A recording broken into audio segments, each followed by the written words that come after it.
Yes, mga ka-FX, no? Welcome to my vlog. No? For today's, 40 days. For 4 days video. Mag-aalay lahat pala kami, mga ka-FX, no? Shoutout. Simula dito sa may aming subdivision, no? Na hindi magulo. Hanggang ay. Shoutout, shoutout. Okay. Shoutout. Okay, pupunta pala kami ng Antipolo, mga ka-FX, no? Ito nga pala kami.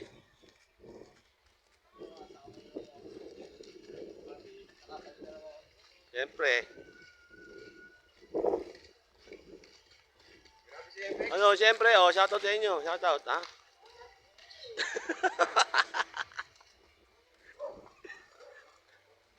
Nasakit tayo, no? Alakad? Okay, lakad daw. Bin! Alis sa ka. Ang ganda na tao, pre. Pure gold. Mauna ka na. Araw, ha? Okay, mamaya na lang. Abangan nyo. Ayun nga, mga ka-FX. Nandito tayo sa may pitik. CR sila. Inaantay lang natin sila. CR sila. Nakikuli kami ng bus. Papuntang Ortigas. Tapos Ortigas. Yun. Doon na kami magsisimula maglakad. Paakyat ng Antipolo. So tara, samahan nyo kami. Sa kami ng bus. Let's go! Ayun mga ka-FX. Nandito tayo sa bus. Papuntang Ortigas.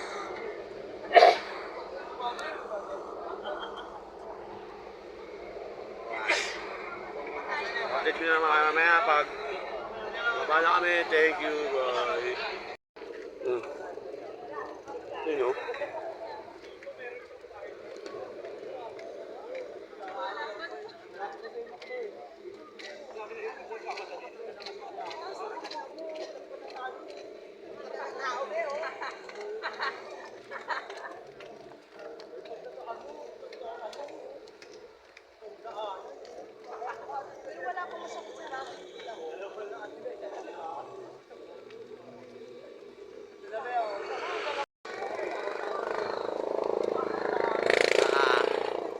Lapit na. Alright. Ayun. Alvin. Oh. Ha? Dilim na. Daming tao.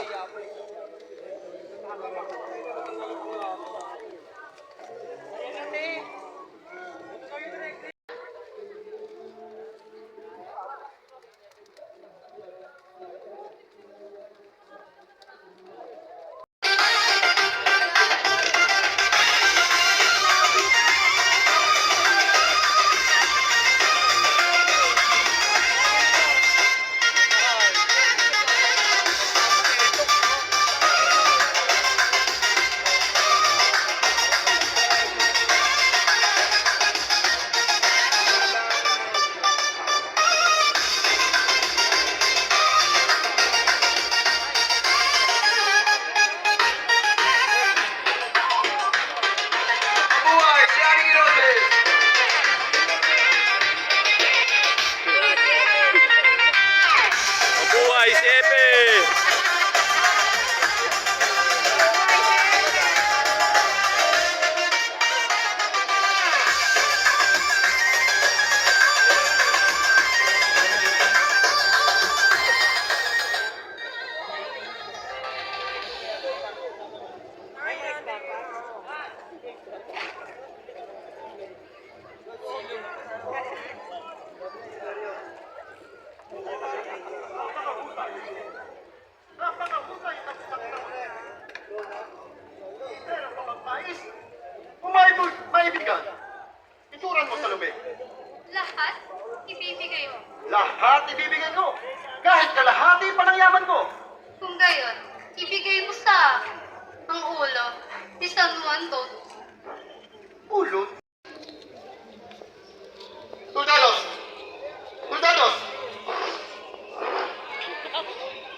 Kunin ang ulo ng isang buwan mong isda at ibigay sa akin.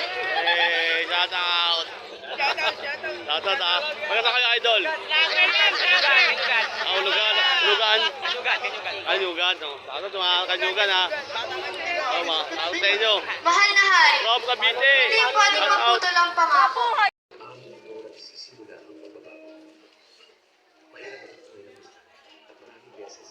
Nawawalan tayo ng loob, kaya sinasabi na lang natin, ayoko nang sumuko sa Diyos kasi hindi ko naman kaya. Pero kaya nga tayo kailangan sumuko sa Diyos. Dahil makaraan ng araw ng pamamagitan sa pagbubuhang liwayway ng unang araw ng linggo. Si Maria Magdalena at isa pang Maria ay nagtungo sa libingan ni Jesus. Biglang lumindol ng malakas at lumitaw ang isang anghel ng Panginoon. Iginulong ang bato ng libingan at naupo sa ibabaw nito. Ang kanyang mukha ay nakasisilaw at simputi ng busilak ang kanyang kasuotan. Siya ay nagwika. Huwag kayong matakot. Alam kong hinahanap niyo si Jesus na namatay sa krus. Wala na siya dito, sapagkat siya na ay muling nabuhay katulad ng kanyang sinabi. Ano? Narinig niyo ba yun? Buhay si Jesus! Buhay si Jesus! Buhay si Akala natin ay wala nang higit pang biyaya sa pag-alay ni Jesus ng kanyang buhay sa krus para sa atin. Mayroon pa pala Kaso temper. ang pag-alay niya ng bagong buhay sa atin. Kaso temper. Ito ang pangako ng Diyos. Magkakaroon ng paghihirap, oo. Papasanin ninyo ang krus Patayin mo. at maraming beses kayong makakaranas ng kamatayan. Ngunit magkakaroon din ng tagumpay, ng paglaya, ng bagong buhay. Huwag niyo lamang itaga ito sa bato. Isulat ninyo ito sa inyong mga puso.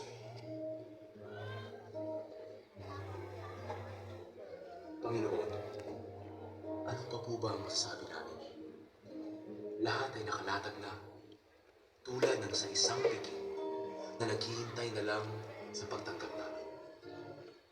Siguro po, Panginoon, kung may naiwan pang kailangan sabihin, ito ay yaong pag-imbita sa iba, sa handaan ito, ang pagkalat ng mabuting balitang ito. At alam po namin na para sa gawain ito, hindi na sapat ang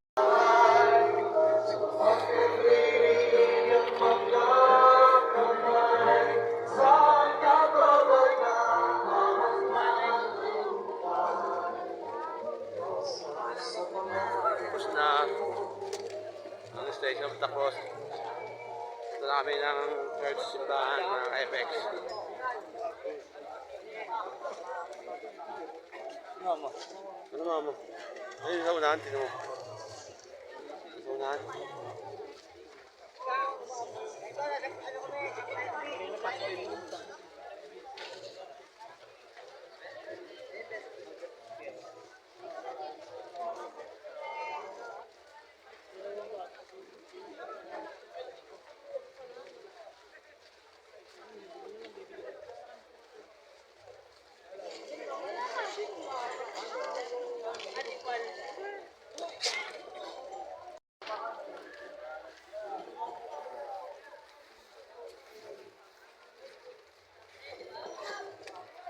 Wala kang contact sa atin.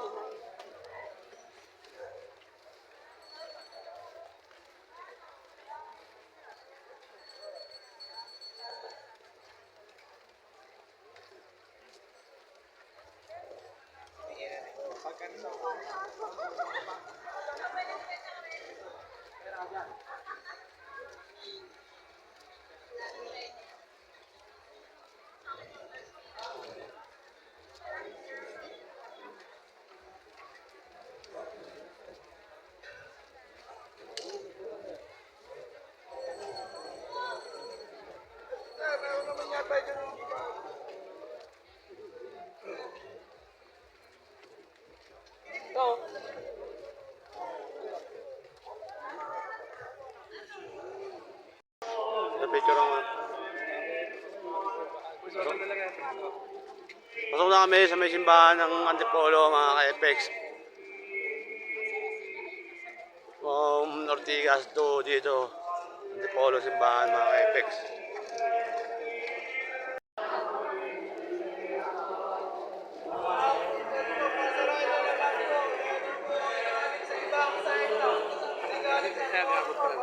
Salamat po.